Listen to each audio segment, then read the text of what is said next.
Hello, this is Sean from MLabs, and I wanted to give everyone an update on the progress of the Purus project. And this video is meant to demonstrate that we've completed the third milestone. So let me explain first what I'm going to show you, and then I'll show you. So for the third milestone, we promised to have support for built-in functions and to have a very simple always succeed validator. The built-in functions are kind of obvious, add, subtract, multiply, divide. At the moment, we encode all complex data types as sums of product data types, whereas most of the built-in types in Plutus are data encoded, or they're their own primitive thing that we don't use. So we're kind of stuck with integers for right now as the basic built-in type that we can perform operations on. We have support for the other types in the sense that we have the functions in the language, but we don't have the ability to properly type them just yet. We're still working on how we want to handle data encoding. So anyway, the built-ins, and I'll demonstrate the compilation in a second with tests for them. These are just, subtract, add, multiply, divide. This isn't in the milestone, but it was a lot of work, so I thought I would show off the support for data types. This identity data type is a simple data type parameterized by a type variable, and validators. So I need to explain how this is a test validator, because I just said that we don't have support for data types, and when you write a validator, you expect it to get arguments that are encoded. We don't have support for data encoded types, excuse me. We do have support for data types. And when you write a validator, you expect it to be provided with a data encoded datum, redeemer, and script context, right? So we don't have those, the data encoded things yet, though we could run this on the chain nonetheless if we wanted to. So I'm using dummy string arguments here because an always succeed validator in Plutus ignores its arguments, and it doesn't really have to return a Boolean. It can return anything so long as it returns and doesn't error out. That's what it means for something to pass validation on Plutus, is for the validator to not return an error, right? And what we're going to do to show this to you is, you don't need to look at all of this, but we are going to compile from the PureScript source file that you just saw, and we're going to convert to Plutus intermediate representation, and then use the PIR compiler to compile down to UPLC, and then we are going to evaluate the UPLC.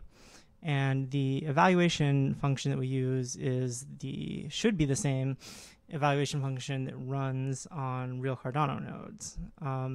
So while we'll soon have a more robust testing framework that spins up a testnet or uses some other testing tool to simulate the nodes in the ledger, for right now we've been testing by just evaluating these expressions after converting them to PIR and then UPLC. So this demo.purus file is the demo file that I showed you at the beginning of the video. And as a first pass thing, before we do the final compilation to PIR, we convert to an intermediate representation. It's a modified version of PureScript's CoreFN intermediate representation. And this is the pretty printed version of what the intermediate representation looks like. So we'll be reading this file, and then because a validator is a single function and a minting policy is a single function, our compiler is only geared to work on one function at a time. It'll inline and pull in imports and other things like that. Well, the imports don't work yet, but they will soon.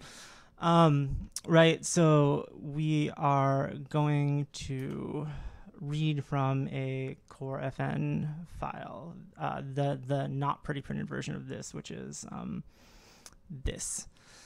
Yeah, you can see why we have a pretty printed version. Okay, So I'm in a Haskell repo right now for the project, GHCI, and I've imported the module I just showed you with the functions to compile and evaluate declarations. And I'm just defining this helper function because they're all in the same core.fn file. So we're just gonna do that. And then I did a dry run before this, and I'm holding the microphone, so I'm just gonna scroll up. Okay, so test minus.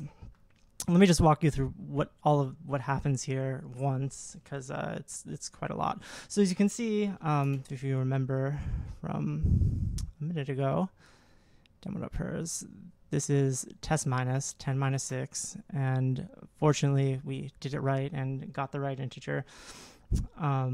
So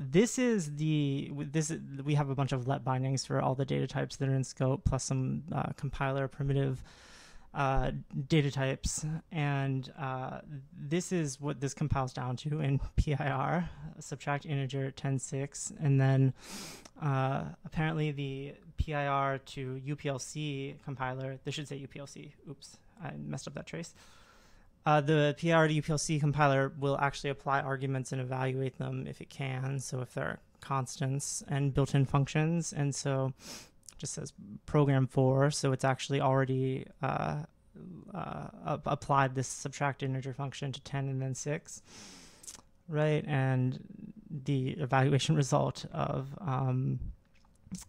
program 4 is this is what the evaluation result looks like in Haskell with the show instance, I believe, and it gives us an evaluation success, some value of default unit integer 4, which is 4 on the chain. So, oh wait, I was going to walk you through this. So these are all just data type bindings. In reverse, so this is the final compilation stage to PIR, and it's doing a lot of conversions of types. This is actually mainly for the data types, the compiler primitives. Like we added tuples and arrays and booleans. I don't think they're used here. Arrays is in like an algebraic data type array. Okay, and there's quite a bit of this. Right, this is data type conversion machinery. I'm going to scroll up until I get to the monomorphizer because that's actually more interesting. Wow, lots of scrolling. I wish I wasn't holding this microphone so I could search. Okay, so this try convert expression, it doesn't really do anything interesting with the built-in, but this converts from the pure script core FNIR to, oh no, this desugars objects we don't have any of, monomorphize. So monomorphization, if there are any type variables, attempts to instantiate the type variables, and it also performs inlining. So you can see this is not particularly interesting here. I just want to show you that we have the output from the monomorphizer, and then desugar core is what converts the core FN that you saw, the pretty version of here and the ugly version of here, into another intermediate representation that more closely mirrors the structure of PIR. Okay, so that's basically most of the progress we've made since the previous milestone. So test plus, if you recall, it was plus 2, it gives us 4. These are all kind of trivial, but I just want to show you that it supports multiple built-ins. Divide, 4 divided by 2 is 2. Oops. And did I can't remember if I did plus. I don't remember which one I didn't do, but yeah, that works too. Okay, so, and then I just wanted to show you this again. So the data type support, so pure script and Haskell and Rust and many other languages have support for pattern matching, right? So we have this data type defined identity. This is the type and this is the constructor. And we're just taking whatever is inside of it. In this case, it's an identity int, so it'll have an integer inside of it. out. Right, so we will see if that works. This will give us more interesting output. Test identity. Okay, this gives us a non-trivial program. Again, the second PIR should be UPLC. So this is our UPLC program that's going to be evaluated. And I'm not going to walk through why everything here is the way it is, because it would take a really long time. It's hard to write. And we can see this is what the PIR looks like before we compile down into UPLC. So as you can see, the PIR compiler performs a pretty decent amount of optimizations, and it narrows down the data types that are bound to the ones that are actually used, which is very nice. So we don't have to do it. And yeah, this might actually do something in the monomorphizer. I just wanted to check. I can't remember.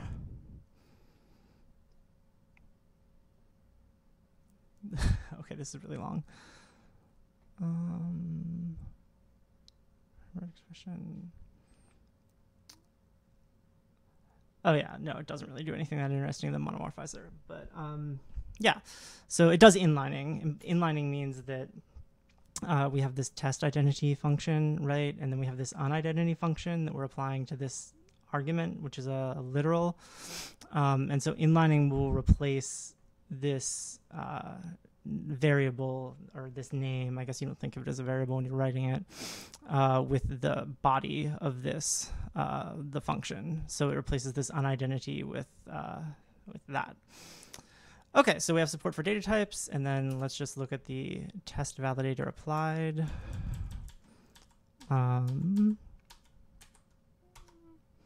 Yay, evaluation success. Okay, so again, you can see this is the PIR, and this is the PLC, and this is the evaluation result, right? And the evaluation, this is true or rather, this is true, or the way that we represent true, because we're not using the built-in Boolean type in the Plutus built-in Boolean type. Just because it makes things a little easier. Most things are real algebraic data types for us.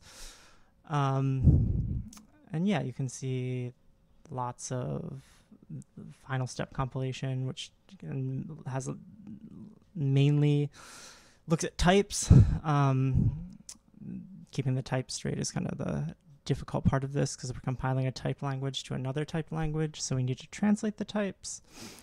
This will actually do something during monomorphization. So, okay, and so this is the monomorphizer output, right? You should be able to see the input, unless I turned that trace off. Yeah, so you see that we're starting with this function, test validator, that has these quantified type variables as arguments. Right, this is the inlining function, and what the monomorphizer does through various steps, which are not shown here. I need to fix the traces, but it gradually replaces these type variables, which can be anything, with the type of their arguments. So you see the let me go back to the source. You can see datum, redeemer, context. These are all generic type variables. They can be instantiated to any type, right? Which is why this can be, if we applied it to concrete arguments, it should work as a validator, right? So any type that we apply here, and it doesn't throw an error, it returns true. So it works as an always succeed validator when applied to anything. And I believe that is sufficient to demonstrate that we've completed the milestone. And this is not merged into main yet. Oh, this is why I have this open, because I've been working on it and waiting for review. Or I am awaiting a review at the moment. And it's in the Sean PIR conversion again branch. And again, you can see the final conversion in what's the module path? language pure stitched corefn convert to PIR, where the bulk of the module consists in all this code for doing the final compilation step, and then a few utilities for running and evaluating. Okay. Bye-bye.